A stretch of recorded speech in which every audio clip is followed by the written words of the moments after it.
The Karak is a platform that showcases the creative community in Dubai. We record these conversations during our biweekly events where we highlight the regional talent. So if you're in Dubai, come down and check us out and enjoy this conversation. I mean, grab your drinks and come to the front. We're waiting for you guys, just so you know. No pressure. But do you guys want to do a countdown for them? 5, 4, 3, 2. That's it. All right, guys. I feel like we have enough people over here. Everyone else can just join in whenever they feel like. But yeah, thank you guys so much for coming to, I don't know, the last Karak of the year. It's like 20 days left, I guess. We're good. But yeah, so today we're gonna have beautiful conversations, and we just want to really learn a lot about Andrey and Ibrahim over here, two spectacular human beings that have done so much in the scene in Dubai. And we're also joined by Neil Jasani from Gunk Magazine.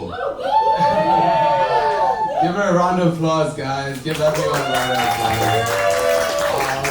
Today, what we have going on here at Karak, we have a bunch of local brands that are showcasing their products. We have Shapes that's doing activewear. We have LA Knit that's doing knit bags. We have Ebro's.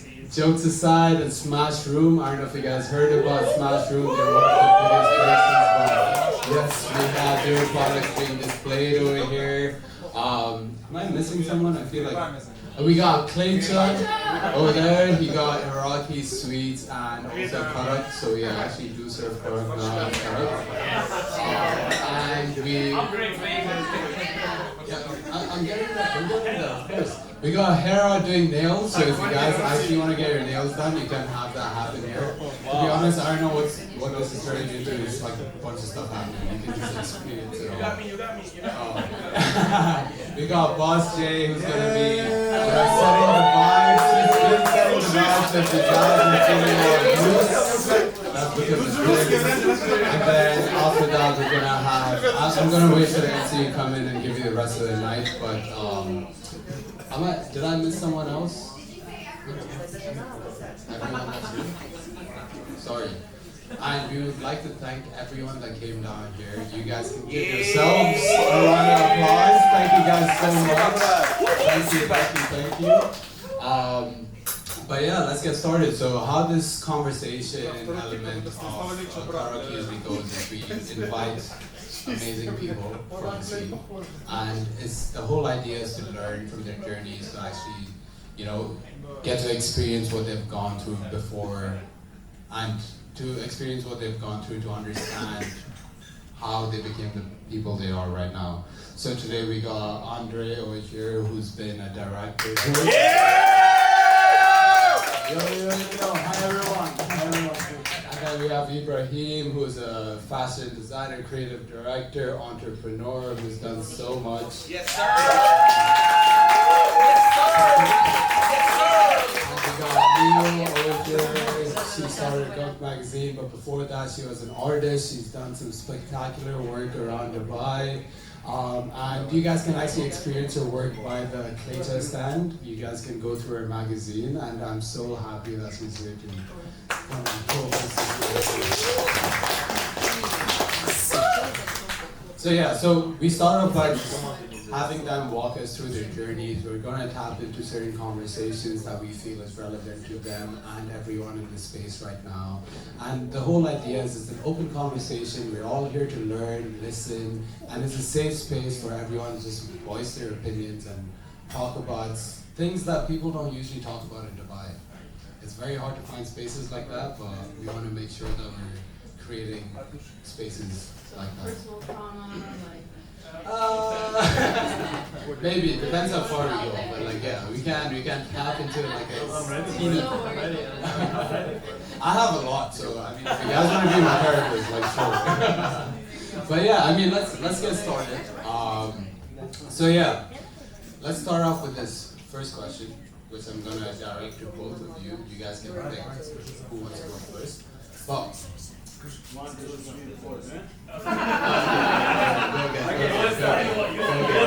go. No, you start. My favorite color, green one, let's go. Yeah.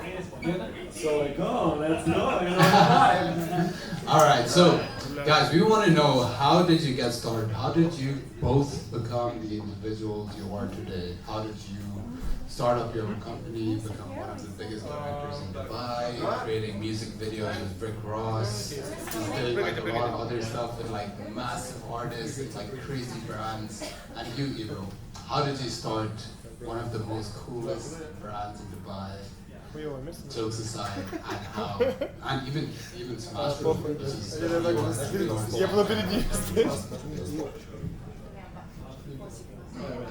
So, first of all, thanks a lot for inviting me there. Really cozy atmosphere. It's my pleasure to talk about it.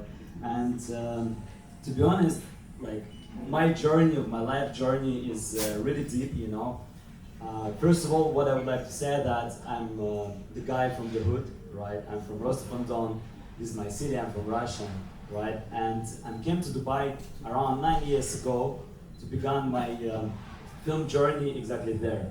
And I'm started really far away ago when I was a child, right? I tried to find myself. I did the music, you know, like even the rap and everything. I think that everybody there, right? Like do something like that, correct? So yeah, some boxing, you know, like gym stuff, and try to find myself. And there is one of the day the camera like was on my hand, and I started to take pictures of my friend, you know, like, and I'm starting to do this type of things, you know, the no money reason business with my friends. You got it, right?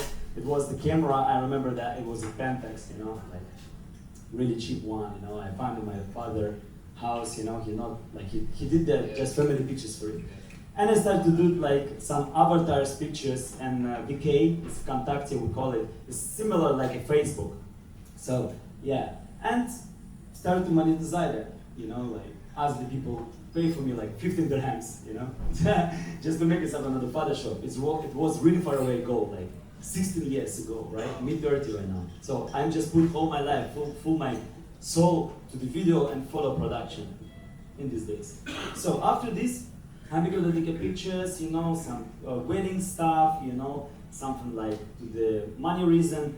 And I understood that the pictures, like to make a photography, it's not about the photographers itself, right? If there is some photographers, it's their own journey.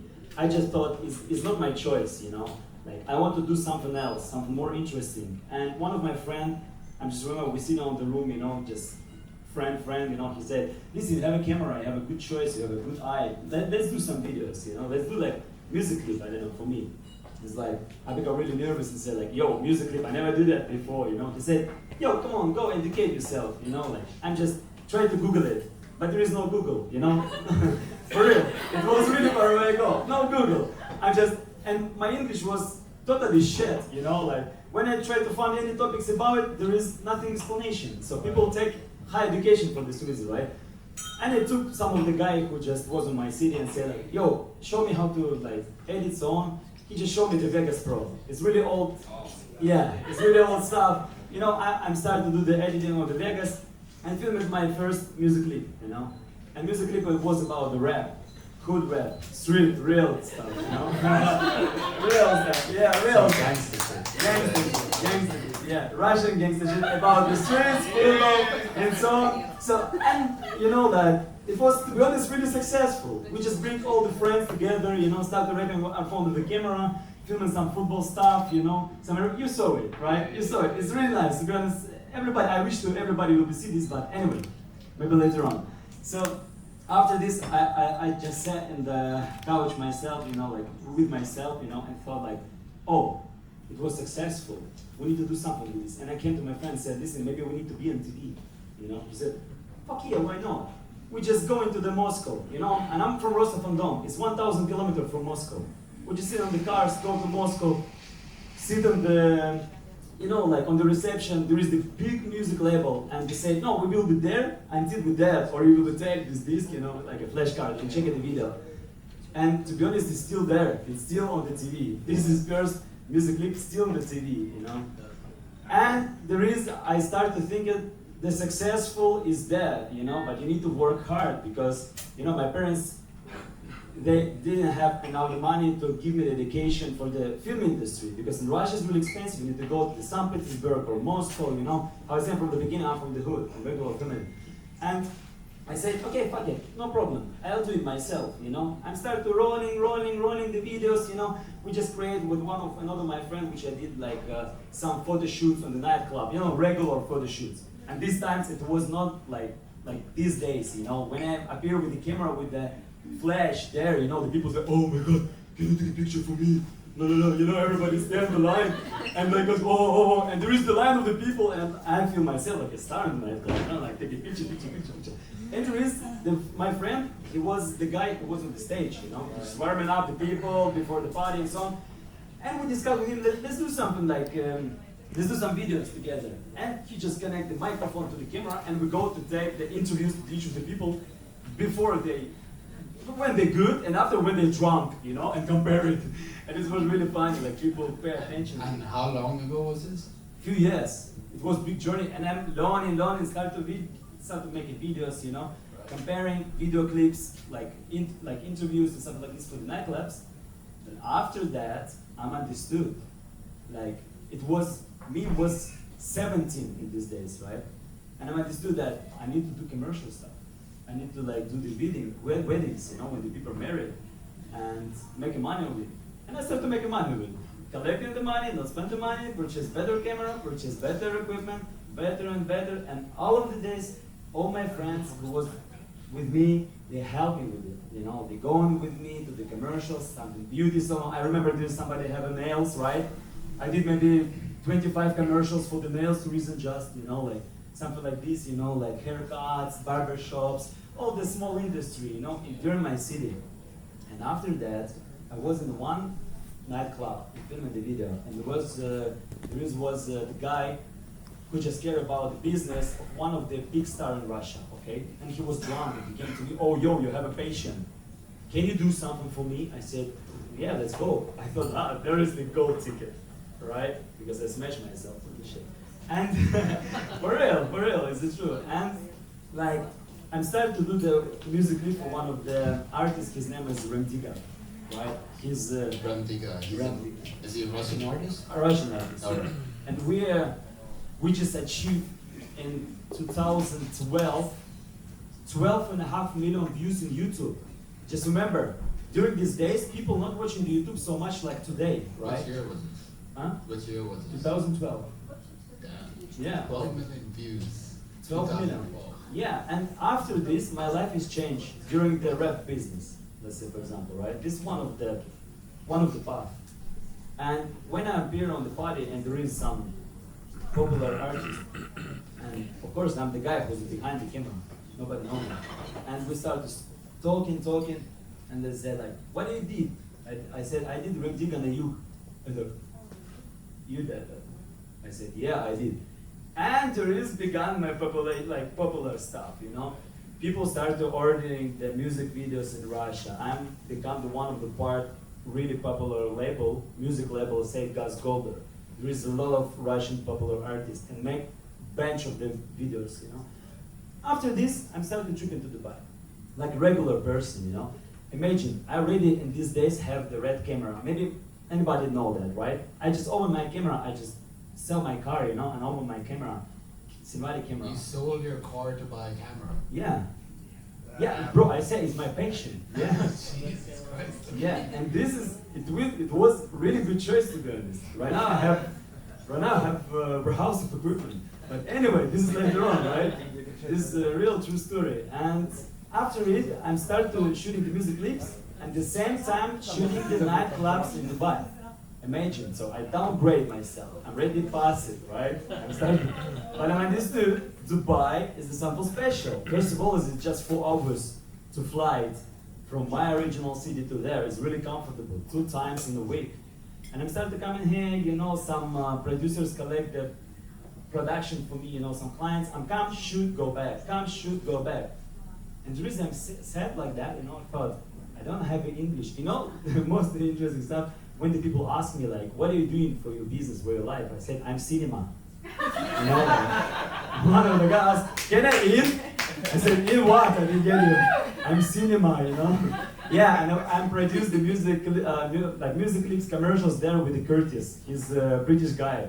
He teach me English, you know? And he's like, oh. And they said, are you married? I said, yeah, I have a husband in Russia. Yeah, I have a husband. I'm from the hood, I have a husband. There is no married man to man, you know? But anyway, yeah, it was so funny for it. After I started to recognize what the hell I'm saying, you know? But anyway, some experience about, right? And after these days, you know, I sat, meet the Valerie, is my friend, and behind my producer, he's there. You see, it's my right hand. We're side to side together. Yeah, let's go. All right. And like I started thought, Moscow, cool, but there is many interesting people, you know, different minds, not Russians. All the cities come to Dubai to take the piece of cake, correct? And I thought, okay, this is real cool. Can I go out from the huge industry now because I'm really popular in Russia? Can I go out from the industry and start something for myself there? I say for myself, yes. And again, I sell my car. Another car, I sell it again. I get some money, purchase the car. Did you drive here? Huh? Did you drive here? Yeah, I drive. So you own a car now? Yeah, I'm in a car now. I'll go down right now. I thought you just don't like driving. So you just buy a car just to sell it and buy more. No. But one of the thought was maybe 5 days ago, I looked on Alexa 25 and said, maybe I need to sell my car, you know? You know, but again, this is past I don't want to do. No, but it's crazy. I got the opportunity to actually go to his, I'm not going to say warehouse, it's like a office, but it's like a storage for all of his equipment. And he showed me lenses that is worth more than my life. Like, he's like, oh, this is handmade and sent to me from this person in America. Like this, I don't know any of these brands because I'm not a filmmaker myself, but I could get the gist that it was something expensive. How did you get to that point where you have all these connections? You have people making specialized lenses just for you, Andre? Yeah, like it's not especially just for me, you know, it's a Cook Optics. Maybe anybody know that Golden Mire. Anybody know the Golden Mire, right? It's a part of the Golden Mire is Cook, right? And we own Cook, we own Atlas, we own a lot of different lenses, but this is most expensive, which you're talking about. Yeah, you need to stay on the line, you need to pay for each of them $20,000 just for one lens, and become on the line 7 months to receive it, you know, for some lenses 1 year, you know. Yeah, it's handmade, it's made in London.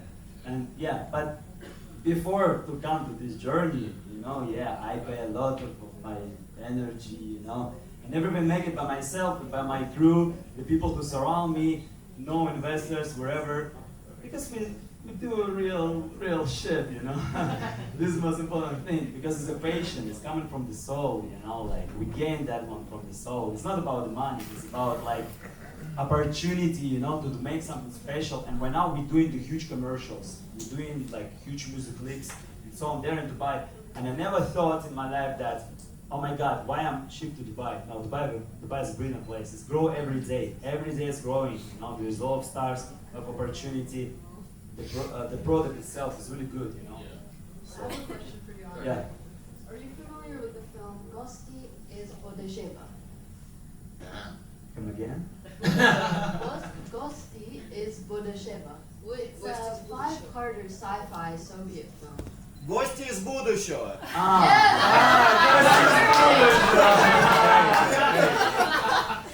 from the future, correct? All right, guys from the future. Are you familiar with that? Yeah, I'm familiar, of course. Yeah, I just wanted to take you back because I wanted to see what films from your childhood impacted you and impacted where you've taken your career. Alone and Home? Один дома, как? Alone at home. Alone and Home, yeah. Kevin. You see how I said, I came here without English experience. So why that film specifically? Huh? Why that film? There is some talks. There's someone. Talks, which is coming to the home. Okay. Yeah, really interesting. Another one is Titanic. Really? Yeah, I love this boy. You know, previously I had my haircut. It was really bad. Some of the people would come like one of the two is to say, you look like DiCaprio. I said, yeah. That's a good one. But what was like the film influence like, because you grew up in Russia, right? Where you're saying that most of the most impactful films to you were American films. You know, this is a really complicated question because I'm the type of the person, because I try to answer into the question. I'm not have how to say it? I'm not inspired myself by the third party job. You got it? So it means like I'm how to say?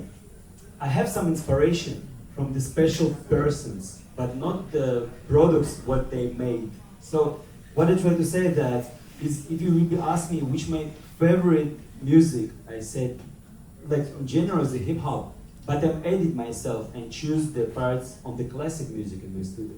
You know, I'm not like special for it. I just know exactly the point. Which I love Tarkovsky. This is best director ever in the whole life, and I still have education in Los Angeles about him, how he make this journey, you know. But there is no special, you know, the movies and so on. I want to create myself, my movie, you know, and this will be the best. Do I you hope feel so. like, as a filmmaker, without a if you don't have a formal education, do you feel like you can be self-taught, or do you think you need to go to school for something like that? This is a good question. I have a high education. I finished it without bad marks, and this is economic security. Yeah, imagine. I'm finding out a lot about you. All right, Yeah. before we go Economic deeper, security. before we go deeper into Andre, let's try to get. Deeper to Andres. Yes. Something about the husband in my. First of all, No. Okay, before My we wife get there, into 10 years more, together. I feel like I know. Ibrahim over here is starting to feel a bit left out, so bring him in and like just tell us, bro. Like how did you end up in Dubai? First of all. Oh fuck. Shit. Hi everyone. My name is Ibrahim ABUDYAK. Literally means the father of roosters. That's the name. That's the meaning of my last name. Don't ask me why or how. I am originally from Jordan, Palestine.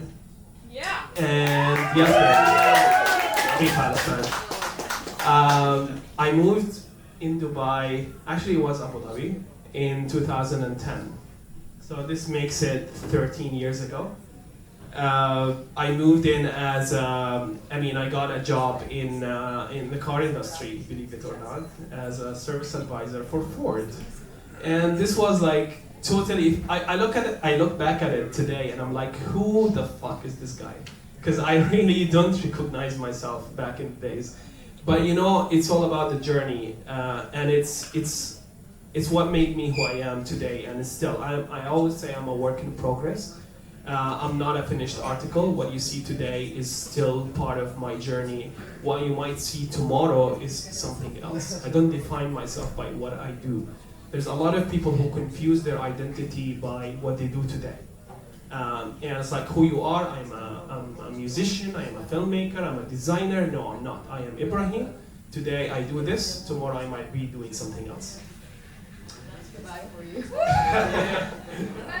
Well, so going back in the days, I started my career in the automotive industry, and all of a sudden, I don't want to bore you with the details, but after 7 years of being in a corporate life, moved to Dubai after 2 years of Abu Dhabi, and started to have like a normal life here. I got married, someone back at home, and 5 years of corporate life, 5 years of marriage. One day I walk in the office, my boss just fucking fired me. He's like, Ibrahim, you're fired, take your stuff and leave. That's it. I cannot express to you how I felt at that moment, because I remember very well that office was in somewhere in Media City, and there was this lake around, and it was still early in the morning, like 10 a.m. And I walked there to the lake, and I made sure that I am a spot where nobody sees me, and I just started crying.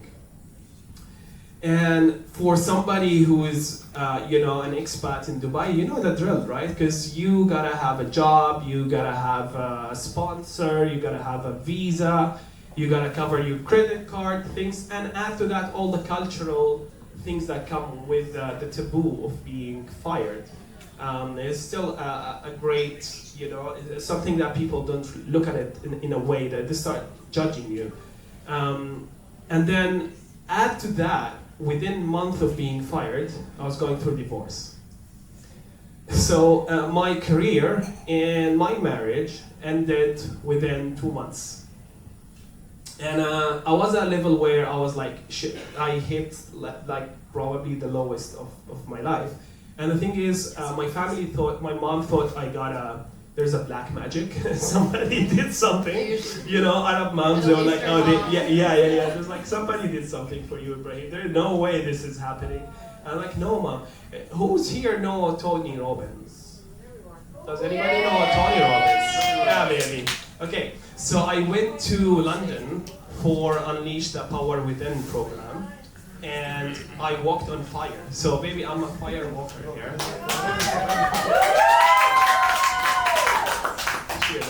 So that helped me change my life and choose better, decide for myself rather than for others. And from that moment, I decided that I don't want to get another job. I'm not going to be an employee of someone else. I'm going to start my own business. And believe it or not, the universe wanted to test me. So after 2 weeks of me deciding that, I got an offer letter for a better pay, better company, higher position, better everything. I'm like, are you fucking with me? What is going on? I'm like, you know what? I'm burning all the bridges behind me and I'm not going back there. So I turned that offer down. And again, my mom was like, are you fucking nuts? Because you know that you have to pay your rent, you have to find your way, you need to have a visa, you need to pay for a car, all that shit. And like, what are you gonna do about it? And I'm like, don't worry, mom, I got this. I had no fucking clue whatsoever. Yeah, exactly. So, traditionally, I started my first business in the field that I know the most about, which is cars. And by the way, guys, I studied mechanical engineering. I am in fashion and entertainment today, so fuck that shit. It has nothing to do with what you decide to do with your life. True. So my first business failed miserably. I lost more than 100,000 within 6 months. Plus, I got into a scam. Some sort of trading shit, and this is before crypto and stuff like that. This is back in 2017. Did it involve a triangle? No. Actually, the triangle, you mean the yeah. I tried that too. Trust me, I tried that too. Look, at that moment, I wanted to learn about myself. So a few months before me getting fired, I budgeted money for an MBA degree. And I was thinking that MBA would get me to the level where I want to be. However, I was so delusional because traditional education is just fucked up. It has nothing to do with real life education. So I decided to go and invest in myself through different kind of education and went through different courses. Some of them were bullshit, some others were okay. Excuse me, I'm still recovering from this influenza that's all over Dubai, guys. So the scam, I ended up also losing around 160,000 guys. 160, 100, 120 in the business. But that did not faze me, because I was like, okay, I promised myself there is no way back. In the meantime, I met Hibab Al-Faqih, who's my best friend and co-founder today at the Smash Room. Who here knows the Smash Room? Smash Room, baby! So, the Smash Room is the place you go and break shit. Like, literally break shit to release stress and have fun. The Smash Room is the first and the only one in Dubai the first in the Middle East back in 2018 when nobody thought about this business, nobody think about it as something that could work, and someone who has never done something like that before. I believed in the idea. Hiba, my partner, lost her grandmother and she was so depressed. I obviously, now knowing all these, you know, the background of it, I was like, this is a brilliant idea. People have a lot of rage here. Not just rage. It's like you go through a lot of traumatic events here, because like every now and then you're into a relationship and then you get out of it and then you need something to release that. When you lost your job for the first time, do you think the smash room would have helped? Definitely, yes. There was no smash room at that time, for sure. But like the only smash room was home, and you take stuff and break it, or like or you just exactly. It's more expensive than actually going to the smash room. So really, at that time, back in 2017-18, nobody ever had done something like that in the Arab world or the Middle East. And me and this girl were trying to pitch this idea to investors. Nobody wanted to put money with us because this is nuts and crazy and it's not gonna work. Okay, it's fun, it's insane, but it's not a business, right? Only later on that we managed to, I call it triple F, friends, family, and fools. Nobody tell this to my investors, please. Okay? So we managed to get a little bit of money from here and there, just enough for us to open the doors. So we opened the doors 18th of March 2018, the first smash room ever in the region. We got 18 customers on that day, and the rest is history. Now we're the biggest brand around the world that does only smashing. We're franchising. We have a Smash Mobile that is a mobile smash room, and there's a lot of other ideas in the works. Yo, give a round of applause for this man. I have my lovely team here at the Smash Room. Shout out to the Smash Room team. Bro, question, sorry.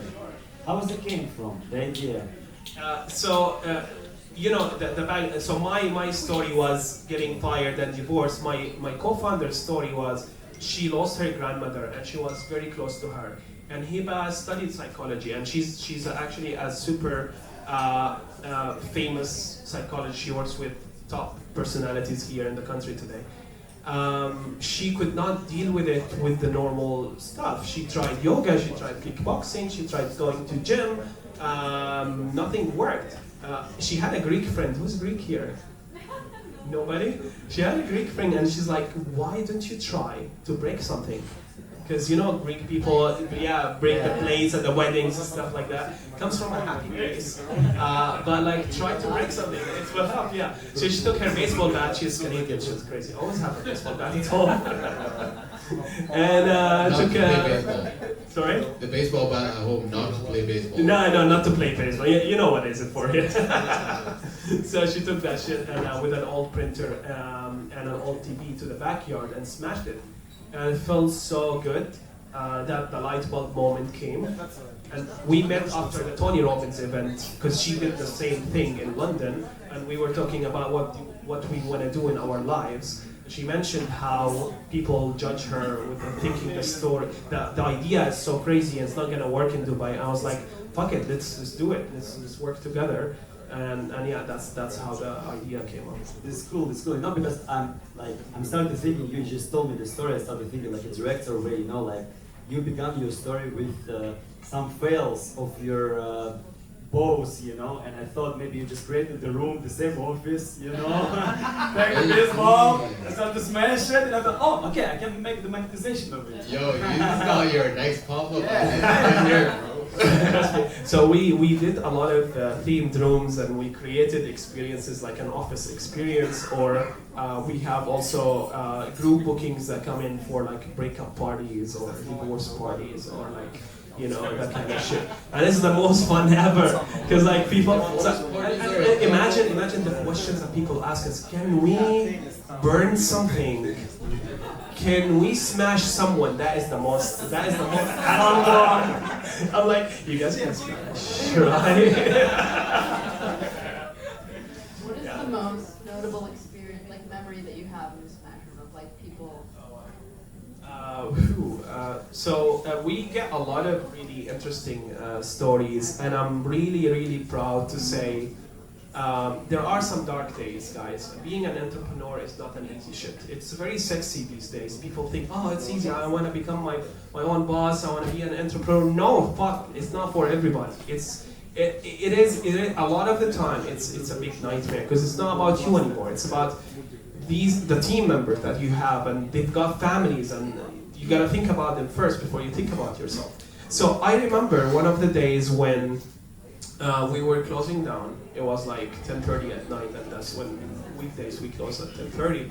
And a guy walked in while the team is just shutting the doors, and he's like, "Guys, no, I wanna break something right now." Yeah. I'm like, "Sorry, we're closing. We're done. The shop is closed." And they're like, no, you don't understand. I need this because if I don't do this, somebody's gonna get hurt. And I'm not really, this is exactly what happened. So immediately the team understood the situation and opened up again just for him, arranged him whatever he needed to break. And that guy came with a Ferrari, guys. He's not somebody who would obviously he needed it. Someone was gonna get hurt if he didn't. Yeah. So he did whatever he needed to do inside, and when he went out, he started crying and he started hugging the team member who was stayed there and for them. So it is about the human connection. It is about the lives that we touch every day, and I'm so humbled and grateful for every soul that we touch, whether we have added a smile on their face by breaking something, or we help them go through some difficult time in their lives. We help them, overcome those negative feelings. We help them connect with their colleagues, their family, all of these reasons, what makes us Mushroom what it is today, and what made it survive all these years until today. We're almost 6 years old.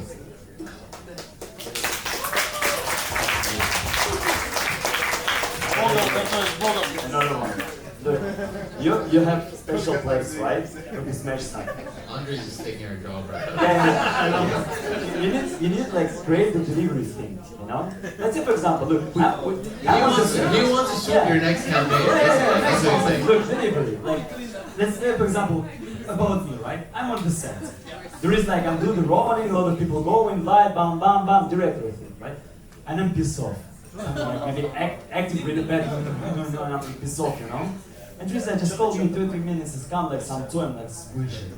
Andre, I believe dreams come true because we just made it.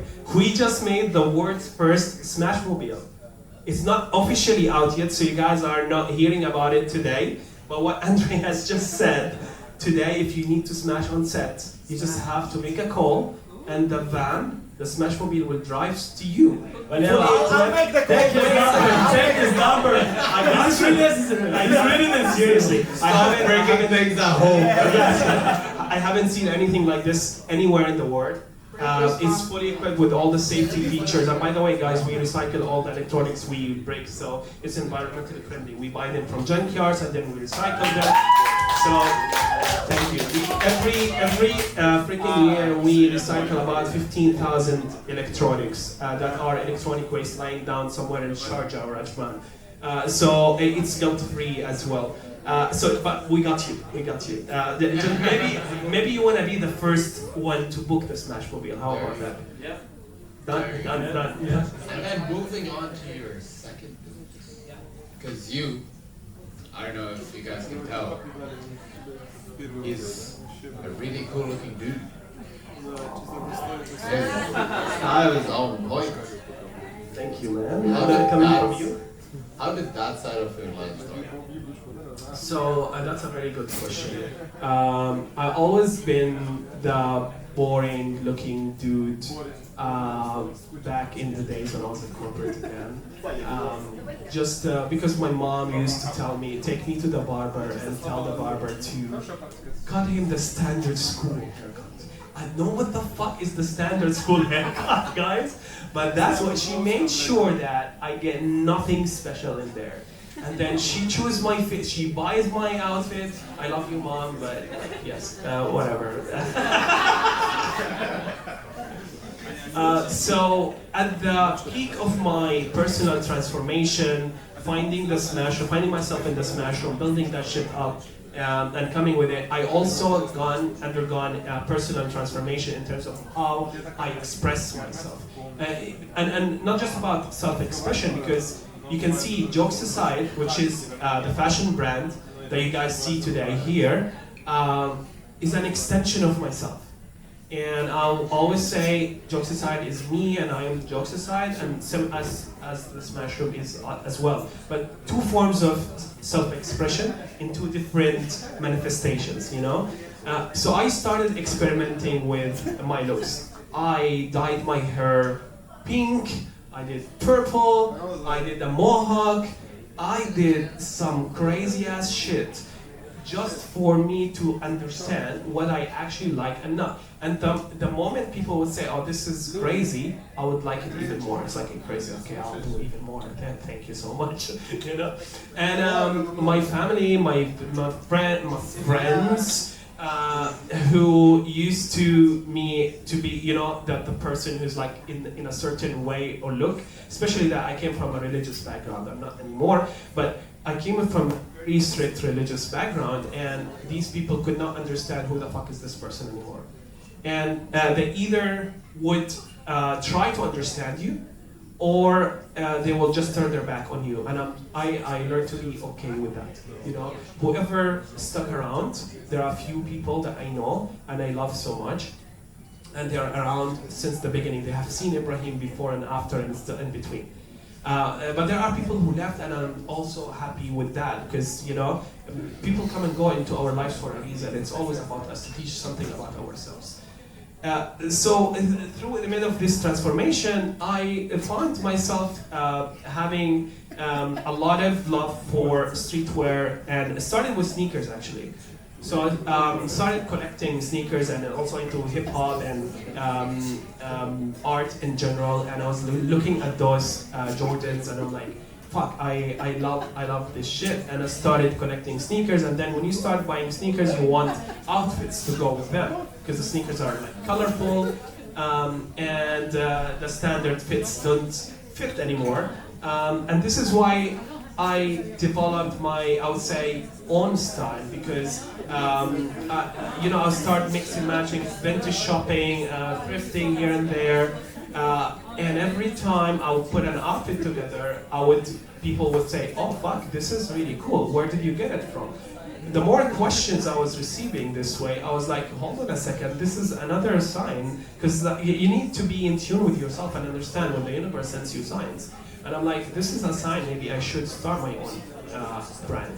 And that was the inspiration behind Jokes Aside today. Jokes Aside is the new baby, guys. It's only 8 months old. So proud of it. To men in way more months and years. Oh, love you, man. Love you. I appreciate it. The pink one, I love that. I love it. See, it's all about the community. We managed to do a lot in short period of time. It's all because people connected with the brand from a deeper understanding and deeper point of view. Because we stand for self-expression. We stand for being yourself and being in tune with yourself, feeling happy about yourself, and adding a little bit of more of a, let's say, a touch of confidence to what you have already. We're not saying confidence is within, right? But then when you wear something really nice and you love it, it adds that spices to your day, right? And especially when somebody else noticed that and they were like, smile, or like, you know, gives you that smile, and it's, you know, you look great. All of these things, this is what we live for. We want people to be eccentric. I am tired of earth tones. I am tired of playing it safe. I'm tired of brands just doing the basic shit. We are not basic. We never said we are basic. We don't like basic. There are a lot of basic shit out there, and I understand there is a lot of people who would like that, but then we know that you, me, and I, everybody here, basically, because you are here, like to be different and like to be unique, and this is why Jokes Aside exists. So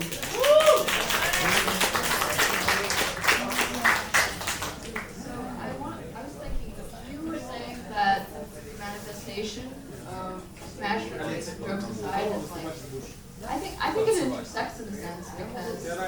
jokes aside sounds like something serious, right? Even though it sounds like a joke, right?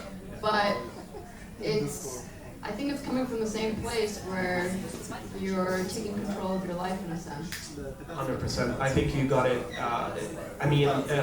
Guys, imagine my situation when I am applying for a trade license or calling the bank and guys, what is the name of the company?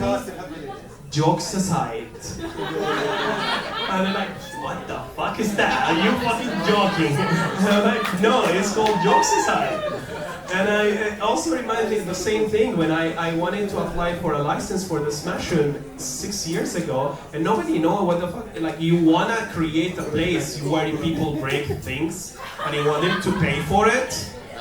And I swear I was like 2 hours explaining to this guy about it, and then after 2 hours like, you're not serious, just get out of here. I feel like you must have a lot of problems in like trade license offices. Yeah, I mean, I understand if I'm in their position as well.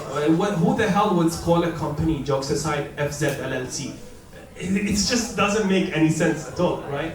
But then it's all about also, enabling people to do whatever they want within their own safe space, because we really want people not to take life seriously and to have fun with it. Since when we stopped, being kids, we have a little kid inside all of us, but we keep killing this kid. We keep just repressing them, and like life is so hard. I'm too serious. I'm putting this face. I'm putting this mask. Don't come and talk to me. Yeah, I feel like when you emerge into adulthood, right? Like especially in your early 20s, you can kind of get lost in the sauce. So reconnecting with that inner child, I think, brings a form of contentment. So coming down, so both of you, made it this far. What would you say is your biggest achievement that you would say defined the person you are? What's the turning point? Yo, this is so complicated question. First of all, money. This is first. Okay, guys, everybody know that, right? Everybody want money. This is most question, right? The second one, for me personally, is make the movie. When I will die, people still thought about it. Legacy, right? Legacy. That's true. This is one thing that I've been thinking about as well. Like in terms of my life, the only way someone can actually be immortal is through people's memories. Yeah. The people that you remember today are let's say Nelson Mandela. It's about the impact that he created to the community, and this is something that I carry in my life. And from what you have said, I believe this is yours, and you have agreed with it. So I believe that is the case. At the end of the day, it's not about you. It's about how you impact other people around you. That's what's going to Yeah, and I feel like that goes back to like small decisions every day, right? Are you making the right call? And it's like sometimes you can get so caught up in like, I feel like the fame and money and everything that you lose track of what's important in a sense, Yeah, So what is important? I mean about the money, like personally, people can think about the money, it's not about themselves. I said about the money, this is like instrument to make like some happiness for the people around you also, right? Like, I don't know how to say, как пожертвование по-английски? Donation, right? Not like, yeah. You see there, like, this is a good instrument. I mean, not like to buy Bugatti and go to buy, I don't know, 5 pounds and so on. I mean, like, to make it interesting, to make the people, like, happy around you. Some people achieve, like, some important things in their life, This is what I'm saying.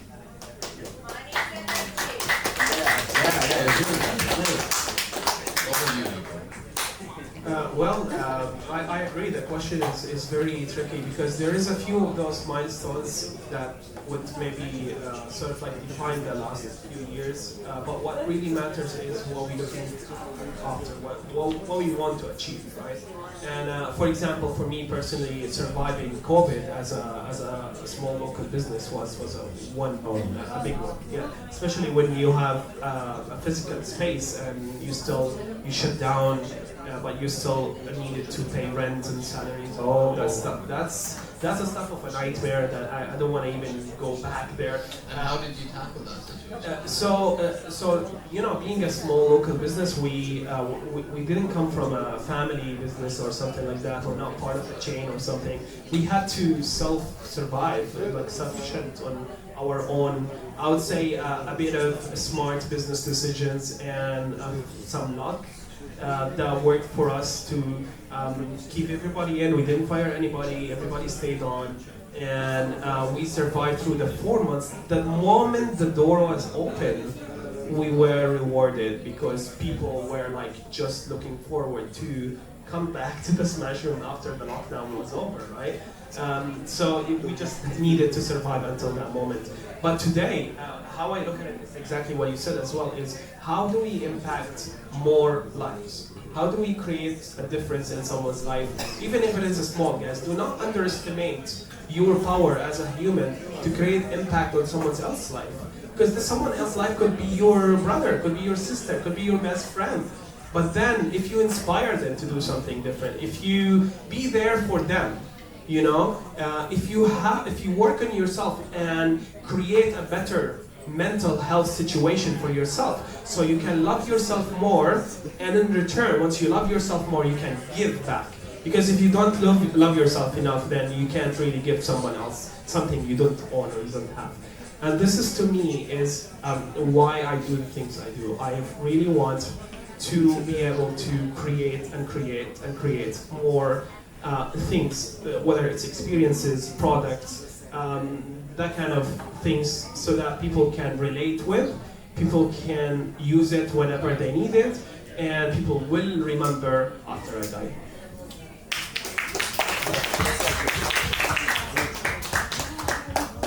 So I wanted to ask you, so when Anna Wintour was interviewed about her most memorable boat cover, she mentioned her first, which was for Guess Jeans. And she mentioned that one because it wasn't perfect, okay, because it was her first one.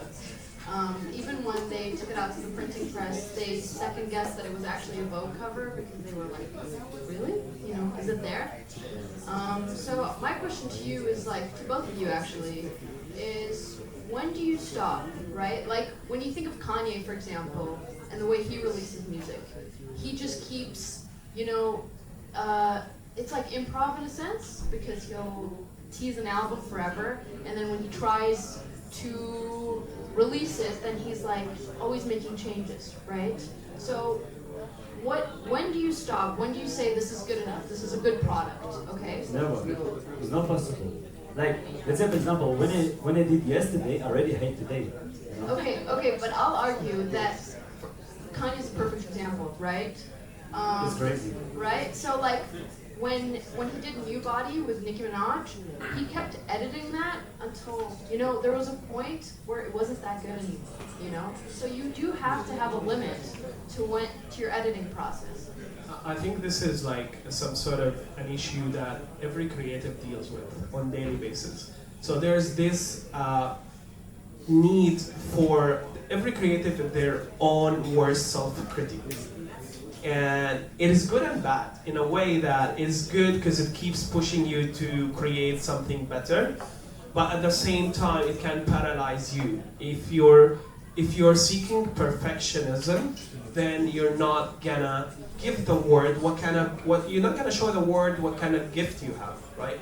So I think you gotta try to find that balance between you loving it or not really, or hating it, but also being able to get something out, you know?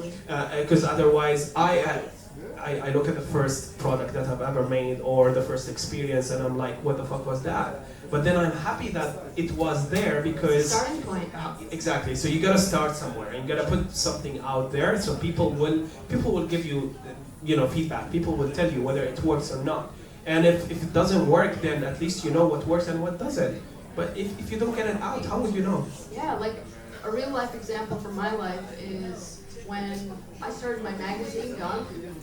I had no business going into journalism whatsoever. I was a fine artist, I painted, did art shows, and at some point I was like, this is really pretentious and really serious, and I need to do something the complete opposite. And it really just started as a series of posters and a stream of consciousness. And I didn't want it to be perfect. I didn't even want it to be released. And so when I kind of got over that, because I had that glitch as a fine artist, that it needs to be brilliant or it sucks. When you get over that and you can just create freely, it's powerful. What about you? I want to hear your experiences with that. This is really hard talking parts, because we are talking about like two different ways. One is a business, second one is the art, right? If you art, you're already crazy. So you can't you got to stay on one line, You got to say that, look, I have some examples, I have some artists who just pop up so quick, bam, bang, like opportunity, everybody, whoa, and it's like a star, it's bling, bling, and done. Because there's nothing beneath that, there's no substance. They're so saturated, I am, bam, bam, And I know some people who just do the constant. And constantly, in this case, this is the brilliant choice. And how I say this is really good example, and our professional thing, we call this is, the thing when you calibrate the camera, you need to find the good level in the middle, to make something really good. Not so much, not so bad, something in the middle. And this is bring you to the top, definitely, constantly. And sometimes you need to pop up with the crazy things, but not every time. Otherwise it will be our... Absolutely, and I feel like for actors in general, like in Hollywood, right, they're recommended to do one really commercial film and then to go for an artsy film right after. Because there's obviously you need to appeal to the public, but then there's the artistic expression that needs to be put out there. So how's your process with that? Do you do commercial mostly, or do you tap into an artsy side? So, also a hard question, about She's here to ask me. Yeah, I see. I'm doing the easy Just try to put me on the corner. Oh, I don't know what to say. So, what's your name? What's your age? Please take the hard questions. So about the commercials, it can be patient when you do the art way. If you see our showreel, I'm proud of it, of course. This is not only my job, this is job of my company, which is named Welcome. There is many people who put their heart on it, and it looks fantastic. I don't see anybody who just started to charge in front of me and said, this is the bullshit. Never. This makes sense, And here I thought that, if you put the art, something the commercial, something specific, when even the client just try to squeeze you, and make it, no, they need to come, sit, enjoy, eat, done. They said we're talking about the How do you push back? Huh? How do you push back? I just want. Give me the opportunity, I show you. It will be good. You will be okay with me. After, of course, we have some tricks with him on the phone before we spend the good shit. Yeah, but sometimes you have a vision, and that needs to be. Sometimes clients don't get that, right? There's a lot of risk analysis, and they don't want to do something that fails. There's a lot of money in it. There is the really good point. The brilliant client, the client who knows his place. This is for sure. Let's say, for example, we speak about the brand, right? Let's say, for example, the hotel, the F&B. They know how the brand supposed to look like, but don't tell me how the art need to be there because you offer me the job. You offer me the job like a professional guy who spent the whole life for this reason, right? And I know what the people would like to see, right? Which will be having more views, more entertainment, people will be not click out after 5 seconds. And if they're trusting you, they just need to trust you, otherwise there's someone else. Yeah, that's the thing. Also, you come and can you do something for me, like from the beginning? I said, no, there's a portfolio, you can check it now. And based on the portfolio, we go through. Absolutely, and it's like ridiculous when clients go like, okay, we have like a week and our budget's like $100 or something, and they just expect you to put out the same level of work that takes months, right? Yeah, So yeah, true. You know, it's like also the thing, when the client pays small money, they will be fucking so much. If they will be paying for you like a Balenciaga, they will be like, oh my god, I paid for this alone, so it's good. You know, this is also like psychology stuff. time is important too. Of course, definitely. If you like, if it's not possible for you, you know, like to create enough the time, better to say no. I'm not in, definitely. Otherwise, I will spell your name for real. 100%. Yeah. But how do you balance both of your sides? Especially, this is a question for both of you, right? You're both in the creative industry. How do you balance both running a business and also making sure that you're expressing yourself as a creative? You as a director, you as a creative director, I feel like you're very creative in Smash Bros. I'm going to say that you're also a creative director of that. How do you make sure that you're balancing your output, you're making sure you're putting your best work, but also not compromising? For real. For real, yeah. So 50 by 50. You need to make a business. At the same time, you need to do something for yourself. Otherwise, why you do this, right? You can go and sell something and make the more money even, you know, because the like art industry is really hard. Everybody knows that, right? Yeah, to make money of your hobby, this is most likely things for the every people, right? Like do what you love, receive amount for it, and be happy with this. This is really, really important for the life, and at the same time really hard, because like, yeah, it's hard. Sometimes you need to do something for money reason, but also try to put something like what you love, and that make sense for real.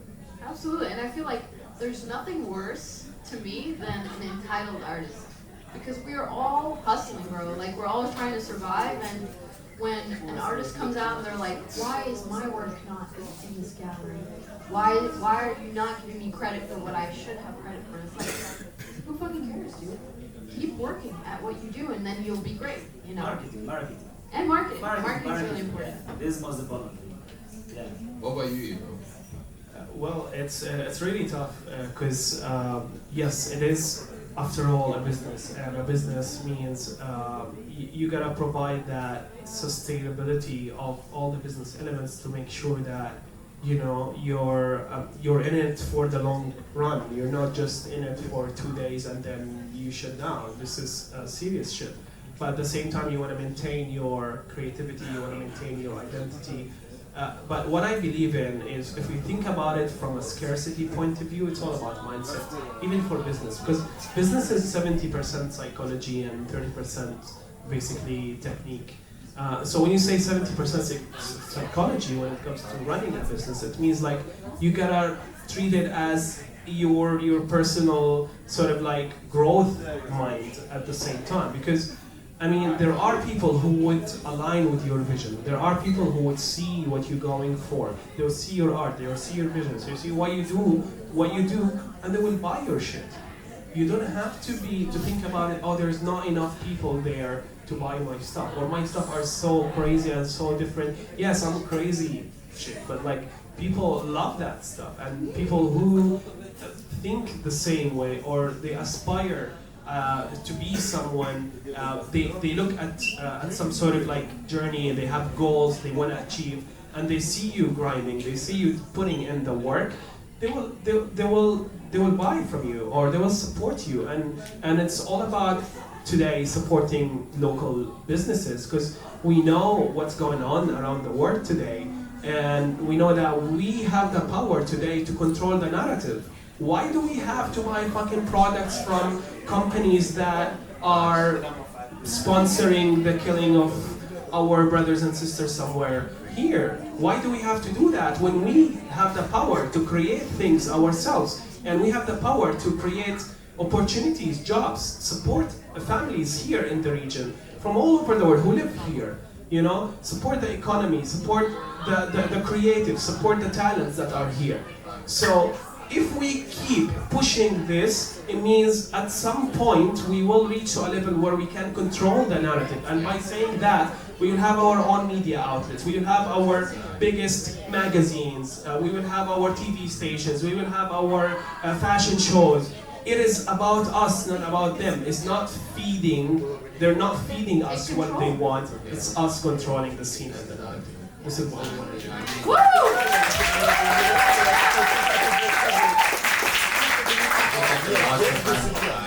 I spoke about this a little bit as well, and I'm like, we kind of brought this situation on ourselves, in the sense that we spent so much time and money and love towards brands and services Don't that show are us actually love. not from here. They're not people that we can actually see. They're not people that actually associate themselves with us. But for some reason, because we're so dominated by the media from everywhere else, all of a sudden we're like, oh, look, they love it. If we see this on TV, that means we should. But there's, we don't give space or room for the local brands in this region to actually get to that point. They're not allowed to get to a point of like McDonald's. You don't see people in Dubai supporting the local like burger brands to make sure that they can go international. We're still so focused on supporting brands that have no connection to us, brands that don't resonate with us, and brands that don't represent us. That's the biggest problem. So, to a certain extent, like this situation just kind of like shed light on how important it is to support one another, especially within this region itself, and make sure that we're giving room, we're giving them love, we're giving them energy and support to get to a point where they can be known internationally. And we're not doing it the other way around. But yeah. Appreciate you guys so much for coming in, man. So we're gonna open up the floor to anyone who has questions for these people, anyone who has like statements, anything they wanna say out loud. Just put your hands up and we get the mic tossed to you guys. All clear. No, there we go. Always hands. Thanks very much. This is Alina speaking. I hope I can still keep with my courage to speak. I can't believe I put my hands up. I just wanted to say that it's been such an amazing panel, and thank you guys. And I was thinking of what you concluded on Faisal with us, how we created and supported these big brands. It's actually a process the way that I see it, and thanks so much for making this conclusion, because we're closing the circle basically to my mind. I think it's a process, right? We come from a past, we live, we learn, we grow. And yeah, as quoting here, sorry, I'm getting nervous. Like we all are work in progress, and yeah, we develop, we evolve, we learn from the past. We live in the present when we're hopefully like doing our best for a better future together and supporting local business and economies at large in the region. Thanks very much. Thank you.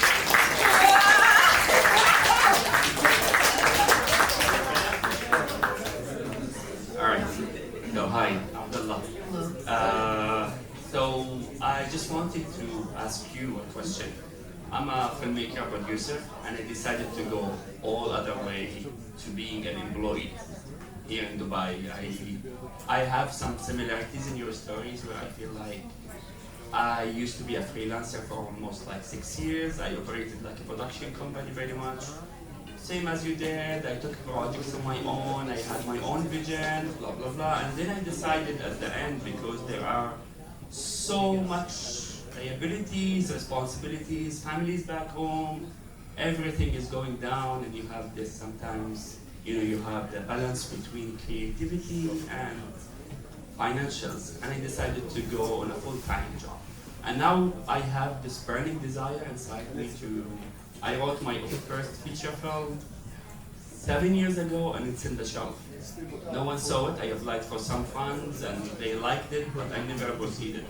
So my question is, and maybe everyone also can participate, is how do you actually have the courage to come up and take yourself out of this shelf, which is stability, good money actually, and also good exposure when you work for a TV channel, let's say, which is the easiest way, and then go on your own journey and decide to start creating in a city where no one knows you.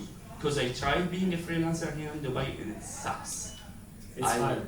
I didn't have any job for 6 months, and I thought that I have a lot of connections, but it didn't work out. Then I decided to be employed again. I gave up on that. So maybe tips and tricks. Can I answer Yeah. part of this? I think because you have no other choice, right? Because how bad do you want to be what you want to be, right? And that really just determines everything. If you're fucking desperate for it, then yes, you're gonna get it. Because you're gonna drill that every fucking day until you're brilliant, right? But if it's something that's passive and it's in the back of your mind and it doesn't consume you, then maybe it's not that important, you know? That's my answer. Bro, you know, I had told you the truth. The words is the words, you know, and constantly is constantly. And everybody saying to you that you need to push, you need to do this, you know, like a box, one and one, between you and you, just go, go, go, you know, some motivation. The most important thing is to understand that we live in the world, which is in 2023, you can do wherever you want, gain the money on wherever you want, for real. And it's everything about only the you. You just need to go today at the home, you know, stay around in front of the mirror and ask yourself what exactly you're looking for your life. And this is the answer will be the film industry, art, musician, wherever. Start to do it, you know. Please, like some examples. You know, I have my Instagram. Everybody have Instagram, right? And I'm in the niche when a lot of filmmakers just follow me, you know, and they just ask me like, how you go to this journey, how to reach this point, and so on, how to do this. And I said, it's not about the filmmaking, it's about yourself. If you would like to do something, you know, you just do, you just go. Practice. Yeah, Practice. Yeah, same like you said. Yeah, it's true. You know, it's about any type of niche. How I said, I have different education. I'm from the hood. I'm from the place when I can't afford anything. You know, like for the film industry, it's not possible. Right now, we're running the real thing. You know, real thing, big one. And we came to this thing. I sell my free time for my job. My wife can say that. We don't go into the restaurants because I don't have the time I'm job. You know, I'm doing job. I wake up at Instagram, go. Answer, go, this, that, go, let's go. Go new clients, go fuck, do this, you know, a lot of things and about you. And this is one special example. One of the guy asked me, like, Instagram, this one, like, he asked me, listen, I'm living right now in Kite Beach. For real. The guy living on the Kite Beach, you got it, he's sleeping on the bench. I have a camera with me. And I went from the one of the country, which is in the bad situation at the moment, right? I can't do anything. What you can do for me, you know? And for me, it was answered, okay, what I can do for him? Like, give him money, give him some part of the job. And this is, we have Russian words about it, you know, like, give the guy the fish today, he will be not hungry till the end, but tomorrow again. Teach a man to Teach fish. him how to fish, and he will be like till the rest of the life, right? And this is the answer. And I told to him, maybe I was a little bit rude, you know, to say him that. But after 6 of the months, he told me, listen, I don't know why, but you fired me, you know, like you fire inside me something. And right now, I'm living in GVC, open my apartment, and I have some of the jobs. I'm open the company, you know. And there's the real thing, like people can't to motivate you so much. Yeah, be hungry. Yeah, and you will do this. Yeah, same like you see? Yeah, bro, I'm also was, you know, and like, my journey not become on the video only, right? I just got some part. I was on the marketplace, you know, seeing people come and just sell, you know, like something like market, like a market. You got it. Like I tried to some part of the jobs, and after find myself, you know. So keep doing it. All good. All Hell yeah! I feel like this question also applies to you, to be honest, because you just went from working a day job to being an entrepreneur. Like that needs drive, especially to actually push and create something that doesn't exist. Where did you get that drive from? Like, who do you see yourself as, you know, when you get there? One of my main biggest drives was to break that generational trauma of my family being reliant on someone else for their finances and for their future. And I'm like, fuck that shit. I don't want to be another person that continue to pass this on and on forever. When is it going to end? And I'm like, it's also a rock bottom in a sense, you know? Sometimes you reach rock bottom and you're like, you know what, there's nothing left to lose at this point, you know? yeah. Well, the thing is, when you have nothing to lose, that's when you're winning anyways, right? When you got nothing to lose, the only thing whatever you're gonna do, you're winning. If you fail, you win, because this is how you learn in life. If you succeed, then you win again, because then you can build and build and build on it. So when you come with that mindset, then it's always winning for you. Of course, it's not as easy as we talk about it today. And I want to actually do a shout out for Abdullah is my brother. I love this guy so much. He doesn't give himself enough credit. He's a super creative producer, director. He does a lot of creative work. But at the same time, there's a lot of things that you gotta put into consideration when deciding what you want to do. And everybody's journey is different. I don't like it when somebody is saying, oh, this is the way or the highway, you know? This is my journey, I did this, I quit my job, and this is what you should do. No, fuck you, no, sorry. Like, everybody has to go through their own journey. Yeah, exactly. I mean, you learn from your own mistakes. You learn from someone else's mistakes. But you are uniquely you, and you should feel that. You should, be proud about it. You should be grateful about your own journey. Feel that love that you have for yourself, and that's when you will succeed. You will start radiating that energy for the people around you, and this is when you start, in peace with the decisions that you make. Because if you're always resentful, if you're always saying, blame someone else, blame the environment, blame the economy, blame the location, blame your family, blame everybody except yourself, and then you're not going anywhere. But it's just taking ownership of your own life, and that's when things will start changing. We got 5 more minutes, which means you have... Questions? Okay, 2 more questions. Just pass the mic on to her after you're done. Thank you so much. Thank you so much, guys, for sharing your story. It's really inspiring. I'm sorry, I don't know any one of you. I don't know what is this event about. Friends of mine told me to come, and I haven't came yet, so it seems they ditched me. So we love having you here. And I'm so happy that we have heard your stories and I've met so many people. One question would be, if you look back at your journey, what would be the one thing that you would do differently? So that also would help people who's going to start their own business.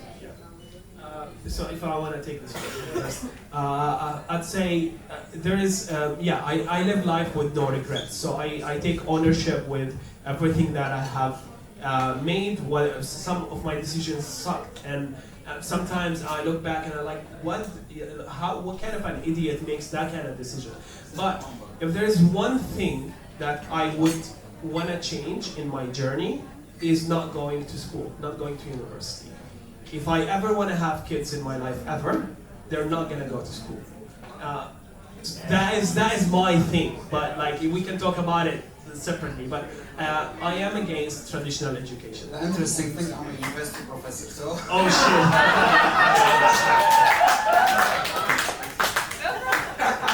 Thank you so much. I'm sorry to do it, but I mean, there are majors when you need that degree. not trying to redeem myself here. No, if you're in the creative, we were talking about whether you can teach yourself, for example, filmmaking or like production, fashion, whatever. Yes, you can. But if you want to be a doctor, a lawyer, blah, blah, blah, then you gotta go to university. But I'm talking maybe exclusively from the creative field because this is where I am today. But I also appreciate people have different choices in their lives, and there are choices for everybody, for sure. I have an answer for regrets. So in an interview once for Steven Spielberg, he was asked if he had any regrets in his filmmaking career, right? And he mentioned one in particular that is coming to mind right now, and that's on the movie E.T. He regrets giving the kids walkie-talkies instead of guns, right? Because right now our world views are very censored, and sometimes they don't pay tribute to the past.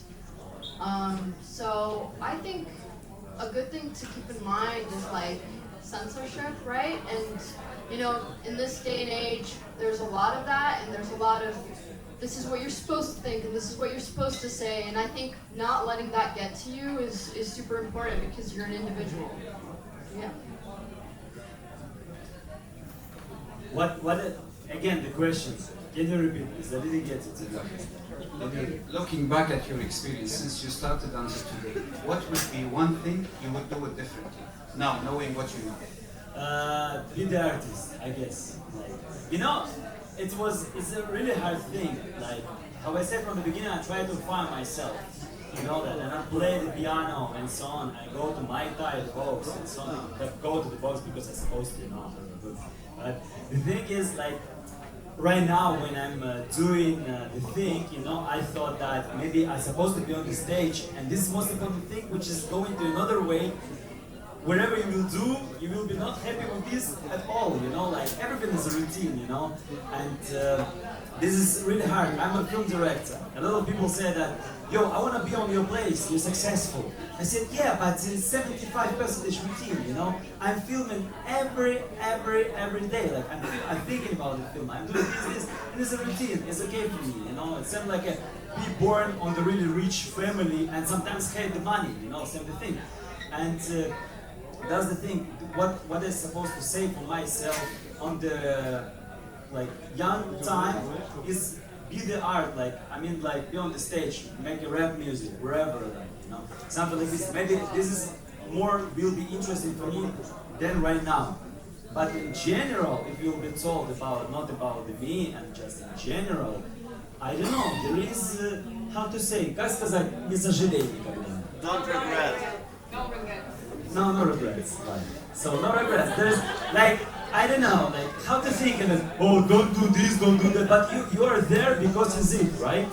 Like I can't just say that. Don't drink a lot of alcohol because like it's bad for your health. But I met a lot of people because I was drunk, you know, relationship, you know. That I don't know how to say that. It's not possible. Like that's it. Yeah, really clear.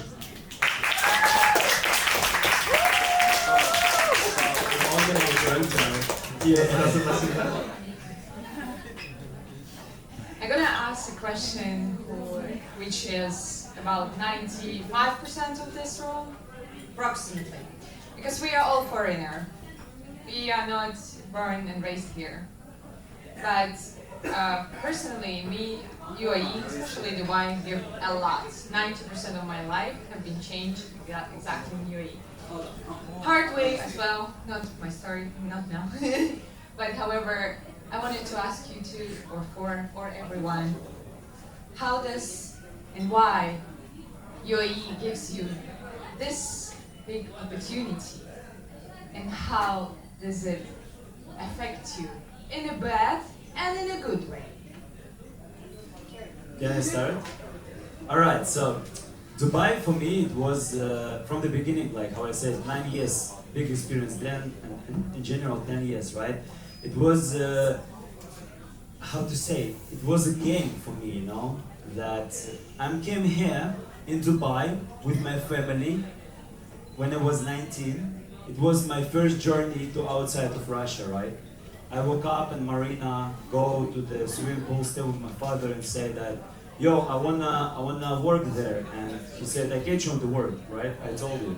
And there is, to be honest, this is how I started from the Dubai, right? Because my father thought I get you on the work, do something. And after this, I recognized that it's really big opportunity for me because there is a lot of mentality, different people, different thinking, like from different world, you know, and I can learn something really interesting for me. Like, especially like a director, a lot of psychology thing. Let's say, for example, in Russia, people filming something especially only for the Russian market. In America, for American market. And Dubai is something like mix, you know. How does it change you? What does How does it change? Okay, this it changed me a lot. yeah. How to say? I can't to say that Dubai make for me something special because maybe I will be in Australia and make the same thing what I did in Dubai, right? I can't to judge that because if I can go. Are you sure? Yeah, I can't to say, but. For me, it was a really big deal, you know, really big game that I came for the world where I'm nobody know me. I'm living in sharing with the people, whereas in one room, 4 people sleeping, and there is 12 boys living in a 2-bedroom, and there is a call, you know, like there is real call for me. Start to play this game. Change your comfortable place. Show opportunity for yourself. And it's back to the days of your question also, you see? Like I'm staying in front of the mirror, 1-on-1, like on the boxing. Okay, you know? like good and bad. Good and bad. Dubai number 1. This is first. What I tell you? Dubai is No. For real, listen. If the Dubai will be bad, I'm just left yesterday, right? What is you. Huh? In you, good and bad. After you, Dubai can change you. Mm-hmm. And personally, not Dubai. You don't talk about Dubai right now. Yeah, I become okay. Maybe I was After Dubai changed you, and what is that? Alright. How does it change me? How Dubai change me? Yes. Alright. I was really rude person. You know? Wow. Yeah, I was the guy like, don't speak to me, don't look at me. Why are you looking at me? Like, you know, this real Russian thing. I'm from Rostov-on-Don, it's most toxic in Russia. Imagine, come on. Let's say, for example, we don't know each other. We just sit and eat and you look at me. In Dubai, you say, oh, hi. Right? In Russian. What the fuck are you looking at me? For real. And this is true. You know? Yeah. And right now in Dubai, I'm like, I'm okay person. I'm good. You know, like, there's a lot of real good people surrounding me. It's like everybody warm. You came to the counter, you know, like, yeah. You came to the counter on the supermarket, you know, and everybody smiling for you, you know, like, and then feel yourself really good. How you can be rude of the world when everybody is good, is happy, yeah, it's a happy place, it's a happy place. I have an answer to your question. I think, so Dubai is a very temporal space, right? So it's very transient. People are always coming and leaving. It's difficult to make an attachment to anything for a long time. And that's, let's start with the negative, right? But I think what's really special about this city is there's like 10 people here. There's really no one. It's 50 years old. And it's like probably the first time in a long time. I mean, it's that you get to just have a city that's so young, that's really vibrant, that there's really, you can do anything, and no one's doing it yet. So that's the thing, you really can do anything because it hasn't been done. I mean, you go outside, a lot of people go abroad, and they're like, holy shit, competition, right? There's like no one here, man. Like, so if you want to be, and that's a bad thing too, right? Because there's no competition.